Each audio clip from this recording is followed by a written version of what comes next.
What's going on, guys? This is Jigsaw here.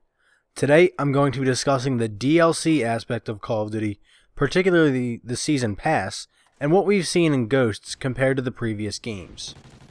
Now, for those of you who don't know, the Season Pass is a $50 DLC code that pretty much grants you access to all of the map packs or DLC in a game. Now, it does not include camos and other things like that, and we'll get to that later. But pretty much what it is, it's $50 for all the map packs, which essentially saves you about $10. It seems like a good deal, but there's a lot of hidden things to that. So when it first came out in Modern Warfare 3, if you purchased Call of Duty Elite service, then you got sort of a season pass for that game. And that's what it was called then. It was Call of Duty Elite. And for those of you who remember that, Call of Duty Elite was an additional service that sort of kept track of your stats and whatnot online, and it helped you get better at the game with like different tips and tutorials provided by the developers. It was a cool service, but to be honest, it wasn't really necessary, and they did discontinue it. But the Modern Warfare 3 maps were kind of boring. You know, I bought Call of Duty Elite in Modern Warfare 3 a week after the game came out, and I played all the maps. I did not like them.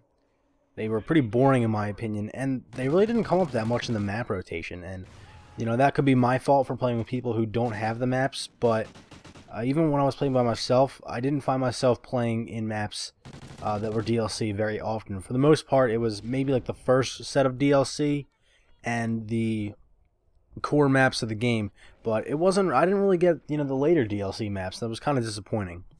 The extra camo that you got in that game for being a founder, not even with the season pass, it was just for being a founder in Call of Duty Elite. It kind of sucked, to be honest. It was like a crappy snow camo. It was called winter camo. It was like white with like some twigs on it. I don't know. I don't really like it. It wasn't worth it.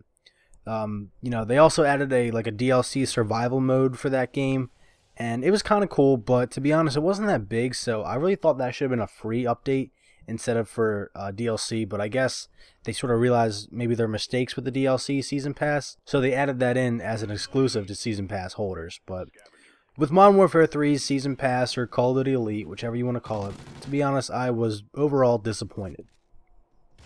So because of that disappointment, I did not buy the Black Ops 2 Season Pass. And I sort of realized after Modern Warfare 3 that I'm not really one to enjoy map packs very much, because, you know, when you first start to play the game, I like to play the core maps, you know, the maps that everyone's familiar with, that everyone knows. And yes, sometimes they do feel a little bit overplayed, but you know, the core maps are for me, and that also ties into my relations with the competitive side of Call of Duty, because, you know, the competitive maps of the game are all the ones that are in the game upon release, as opposed to some DLC maps. So I myself am usually only playing the core maps anyway. So I wasn't really too angry that I didn't get the Black Ops 2 Season Pass, but I did think it was cool that they added new zombies maps, which of course was to be somewhat expected after the Zombies DLC maps that we've seen in previous Treyarch games. And the zombie maps were pretty cool. You know, I didn't play them, but I did see, you know, YouTube videos and whatnot of them, and they seem pretty cool. But again, tying on to that, you know, I don't think the Season Pass would have been worth it for me if I did buy it. Even with the inclusion of the Peacekeeper, which was a submachine gun DLC, you know, I picked up that thing a couple times. It was alright, kind of fun to use, but it wasn't worth it. You know, it wasn't like a selling point of the DLC. It just felt like they kind of like made a bunch of maps and tossed in some zombie stuff and a new weapon and said, here you go, here's a Season Pass. You know, it felt like a lot of filler to me. So in my opinion, the Black Ops 2 Season Pass, again, did not really satisfy me. However, the Ghost DLC Season Pass is a lot better. I think the fact that they added cool new weapons, and when I say cool new weapons, I mean more than one weapon like we saw with the Peacekeeper and Black Ops 2. You know, you have the Maverick AR, which is actually a really good weapon. It's fun to use. The Maverick Sniper Rifle, which is a really good weapon, and again, it's a lot of fun to use because it's a little bit different. And also the Ripper, you know, that thing's a lot of fun to use. I have a video on that one. It's a fun weapon to use. It really is. And I wouldn't be surprised if they added any other weapons in the future, you know, over the summer and whatnot. But, you know, so far they've been doing pretty good with the whole weapon DLC. I have not played the maps, so I can't really evaluate them, but, you know, map packs are map packs. You get what you pay for.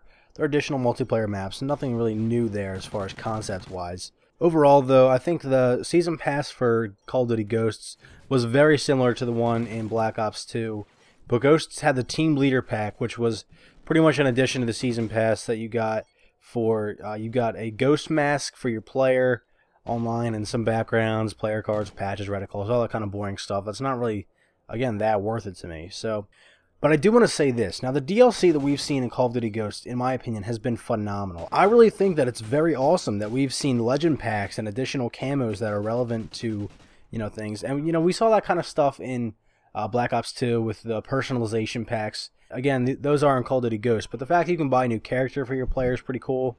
In the Makarov pack and the Zakayev and Captain Price and that kind of stuff.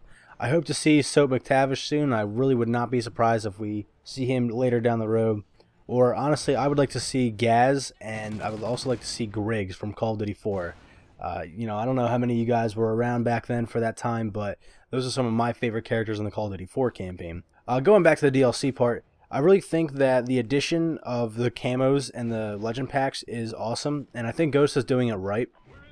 I think that it's a very important addition with what they've been adding for DLC as far as a marketing standpoint from the developers, but it's also really good for the consumers because, when you have more kind of stuff like this to buy, it makes the game more fun. Not because, you're spending your money and you're just getting a new camo, but because there's more customization. It really makes it feel like there's a lot you could be doing, and even though it's the same game and whatnot, it makes it feel like there's a lot more going on. I don't know. I just think that's a really awesome thing, and they should continue to do it. However, this is where the Season Pass falls short. The Season Pass in Call of Duty Ghost does not include all of these new camos and legend and personalization packs that we're seeing. It does include the weapons and the map packs, which is nice, and that's what it should include for sure. But I really do think it should include the camos, and here's why.